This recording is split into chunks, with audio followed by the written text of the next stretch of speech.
एक और सुपरस्टार के बारे में आपसे मैं पूछना चाहता हूं, वो है शाहरुख खान जी। शाहरुख खान और आप तो बैचमेट रहे हैं, क्योंकि आपने दिल्ली बैरी जॉन के साथ वहां पर एक साथ आपने लगभग एक्टिंग आपने सीखी होगी। शाहरुख खान के राइज की आप क्या कारण देखते हैं? और वो एक अलग धारा में चले गए और आप दूसरे धारा में चले गए जी। और वो उस धारा में चले गए जहां एक्टर आता है थोड़ी देर के लिए ऑटो क्यू पे।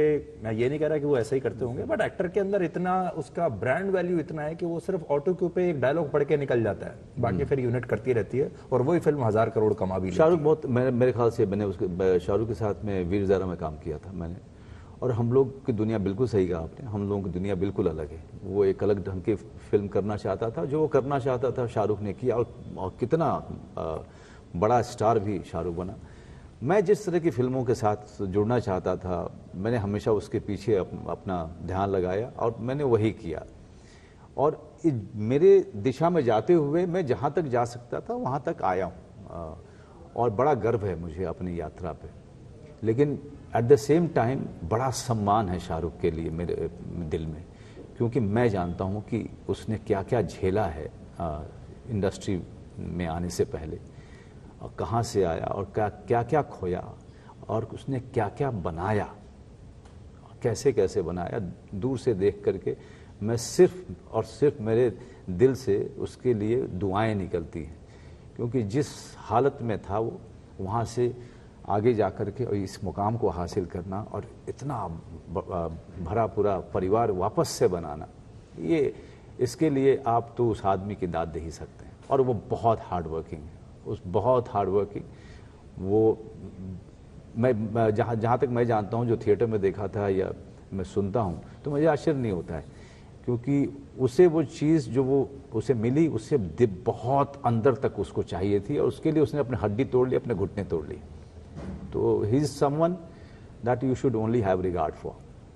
पर कभी आपको ऐसा लगता है, जैसे हम अपने बैचमेट्स होते हैं, हमारे क्लासमेट्स होते हैं, कद काठी आपकी और शाहरुख खान की बिल्कुल एक जैसी, आवाज भी आपकी भी बहुत बढ़िया है, शाहरुख की भी बहुत बढ़िया है, वजन भी लगभग एक जैसा है, दिखने में भी आप ज्यादा गुड लुकिंग है वो ज्यादा गुड लुकिंग है वो कहता भी है, मैं कहीं कहीं उसके इंटरव्यू देखता हूँ कि I am better looking, good looking than anyone. But वो पहले भी गुड लुकिंग था, वो चॉकलेटी चेहरा था जब थिएटर करता था, और इतना चार्मिंग था कि अब हमें तो लोग कहते थे कि बहुत टैलेंटेड है मनोज बाजपेयी, लेकिन सारे के सारे लोग और लड़के लड़कियां उसी के पास बैठते थे।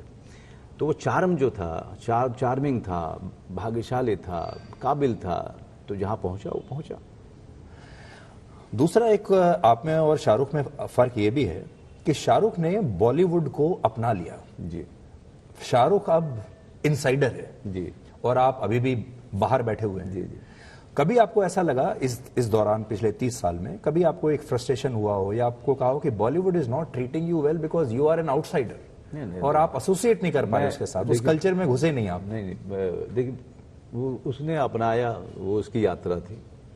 मैं सिर्फ अपने बारे में बात करूंगा कि मुझे अगर कोई आउटसाइडर कहता है तो मुझे बड़ा मजा आता है, मेरे लिए तमगा है।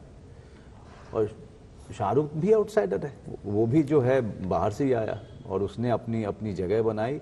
वो ऐसी जगह बनाई कि जिनको आप इनसाइडर कहते हैं, सब उसके इर्द गिर्द बैठने लगे। मैं वहाँ तक जाना भी नहीं चाहता था, क्योंकि मैं जानता था कि मेरी दुनिया अलग है, और जो लोग वहाँ पे काम देने वाले हैं वो मेरे तरीके का काम वो लिखते भी नहीं है, और जो वो काम मेरे टाइप के एक्टरों को देते हैं वो मुझे करना ही नहीं है।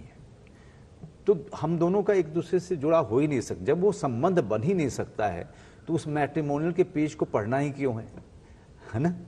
ये दो पटरियां हैं जो कभी मिलेंगी नहीं, साथ साथ चलती रहेंगी, वो साथ साथ चलती रहेंगी, लेकिन मिल नहीं सकती हैं।